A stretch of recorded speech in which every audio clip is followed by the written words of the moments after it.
Okay, so today what we're going to talk about is the all-important handling objections, okay? So in this lesson, what we're going to cover real quickly are some of the basic things you need to do to handle an objection. An objection, we're going to talk about what it is, what it's not, how you can handle it, and how you can go ahead and lose less.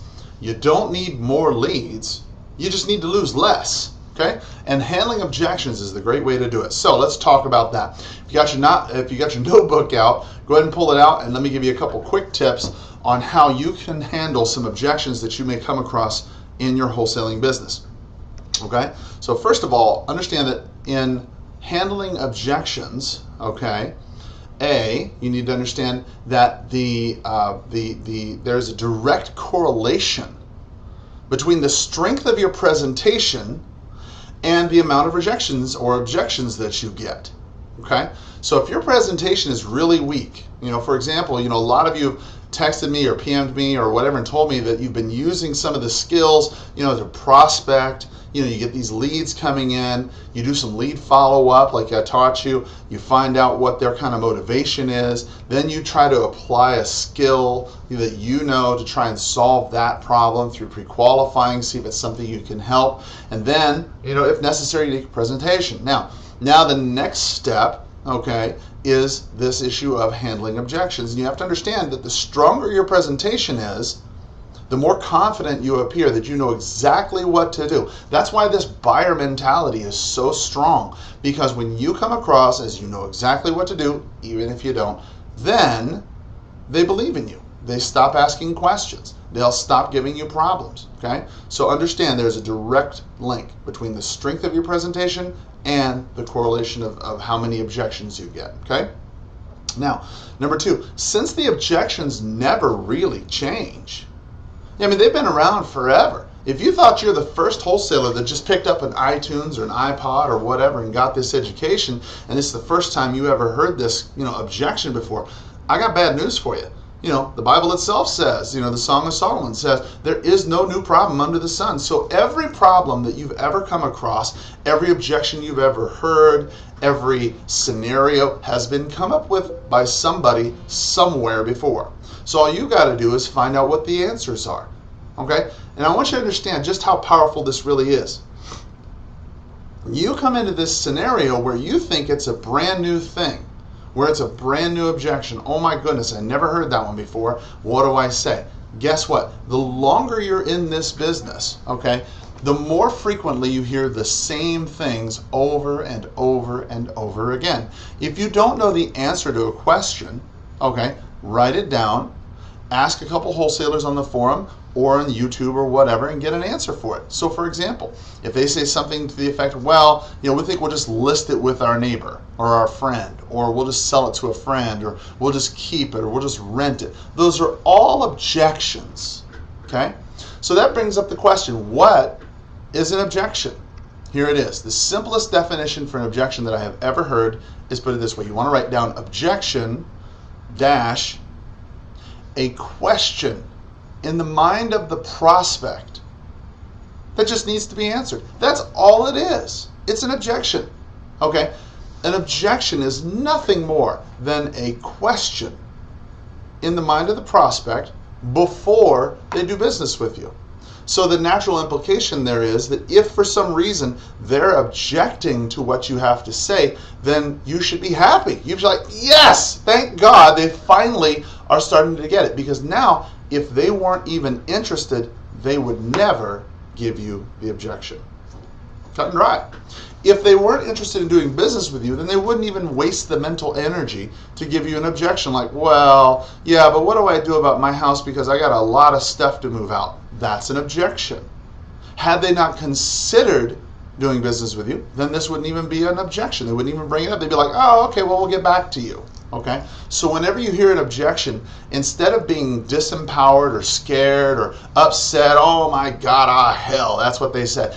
Don't do any of that. Okay? Be super excited, because if they're throwing you an objection, then that means that they are wanting to do something. They just have to have a question or two answered. That's it, nothing more.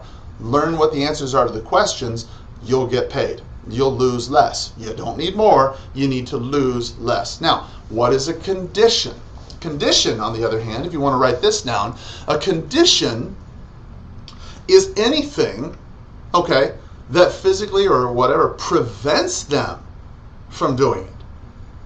Okay, you got to understand, not all prospects are the same. We've talked about prospects, suspects, leads, etc. Same thing. Motivation, you have a lot of people who may have high motivation, but they're not able to do what you want to do because of their loan balance or whatever. Okay? So remember, there is a difference between motivated and able. If they're not able to do something, okay, and you start treating it, like an objection, oh, well, they don't want to sell it to me because they owe too much. Well, then you start pounding on them. That's an extreme example, but you start pounding on them with objection handlers.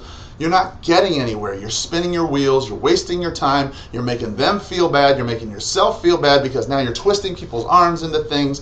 And if they do sign something, it's just to get you out of their hair, and then they'll get rid of you later by, canceling the contract, and you feel bad. You've wasted your time, and you're like, hell, Sean Terry doesn't know what he's talking about. Carl's full of crap, and then you quit. That's the reality. But if you understand from the very beginning the difference between a condition and an objection, remember, an objection, just a question, a condition, something that physically prevents them from doing it. Rather it be a death in the family, rather it be divorce, owe too much, could be 100 different things. Okay? So understand those two concepts. Now, finally, you don't get objections when you pre-qualify properly. If you pre-qualify these people, in this previous step that we talked about, and you're asking them a bunch of questions relative to their motivation, where are they going, how much do you owe, what would you take, all these typical questions that we talk about like a buyer would ordinarily ask, when you get all of the questions, hey, by the way, do you have any questions for me before I come out? Yeah, how much does this cost? Then that is an objection that they may have. Yeah, how much do you think you might give me for my house? Okay, that's an objection. You write it down. Oh, no, it's no problem, Mr. Seller. I'll be happy to cover that when I get there. That's no problem at all. Without seeing your place, it's hard to say. I look forward to seeing you at such and such. Okay? The thing you need to understand primarily here is this, that when you pre-qualify them properly, you're going to get out about 95 to 98% of all the objections. They'll tell you what their problems are before you ever come out because they don't want to waste their time either. So they'll tell you. Now, it's just simply like shooting a fish in a barrel.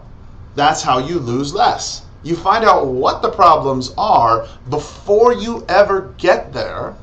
Then you tailor your presentation to meet what they need. You don't tell them everything that's not relevant to them. You just say, well, what's important to you? Well, I want to know how quickly, how much, and how fast can you do it? That's typically what they want to know. Then you build your presentation all around what's concerning to them. You don't waste time. You don't waste their time. You're respectful of their needs. You give them only what they want. You have less questions, and you get paid more often. You didn't have to have a gazillion frickin' leads because you made the most of the ones that you got. You lost less. Now, what is the track? That all sounds great from a theoretical Ivy Tower kind of way, okay, but what is it? What's something that I can remember that's going to help me when I'm at that moment of impact, when I'm with the seller? What is it that's going to help me handle objections when I'm flustered, when I don't know what to do? Very simple.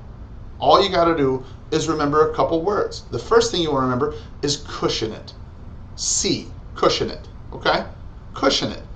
Mr. Seller, I understand. Mr. Seller, that's valid. Mr. Seller, interesting point. All those things that you say to cushion what they're telling you. Because what they're looking for from the beginning is to see if you're going to fight. And if you're not going to fight them, okay, remember, it takes two chains to rattle. You don't have two links in a chain, two people rattling, they're not going to be a fight. So their defenses are going to come down. Mr. Seller, that's a valid point. I understand. Tell me more. You cushion it. Then you investigate it, okay? Excuse me. In the investigation stage, well, Mr. Seller, I understand. So basically what I'm hearing you say is blah. You go ahead and repeat back to them what it is they said. So just to make sure I understand you correctly, you're saying that you need a few days after closing to go ahead and move all your things. Is that right? Right. Now you understand what they're saying. You validated what they said by cushioning it. You've isolated what they said by investigating it. Okay, Mr. Slow, is that the only thing that's preventing you? Well, no, I'm a little bit concerned about X, Y, Z. Oh, okay, so I understand you're concerned about X, Y, Z. Is there anything else that you're concerned about? Well, no, that's it. Now, tie down. C-I-T, tie down. Mr. Seller, if there is a way that we can come to some sort of agreement where we could agree about your moving your things and a price that would make sense for everybody, is there any reason why we couldn't just do business today? If there's a way that we can make this happen, T, tie down, okay? Because now what you're offering to them is, if there's a way, and it's a big order, it's a lot of stuff, if there's a way I can make this go away, will you be willing to do X? Okay? Then it's just a choice on their part. Okay? And then, objection handler. That's when you go ahead and toss in your objection handler. So the way that you want to write it down is like CITO, C-I-T-O. It's like an Italian phrase. That's how I remember it. I also use it to remember other things like come into the office, so I can remember to get buyers to come in. Hey, come into the office, CITO. Hey, there's an objection, cushion it, isolate it, tie it down and handle it with an objection handler. All those techniques that you're using, okay, if you've watched this, 11-minute, 28-second video or whatever it is by this point, hopefully you've come to see that I'm giving you some real world information, not only from the theory perspective, but from the real world application.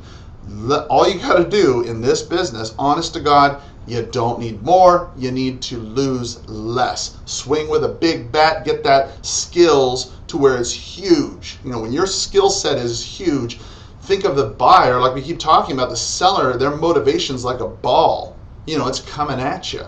And the heavier the ball is, or the slower the ball is the bigger their motivation. The bigger your bat is, pow! The harder you can hit it, the farther you can knock it, the more money you can make. So get your skills built up. Look for the big fat ball, which is the motivation. Hit that sucker out of the park, and I'll talk to you next time. Have a great day. Thanks for hanging in there with me. See you soon.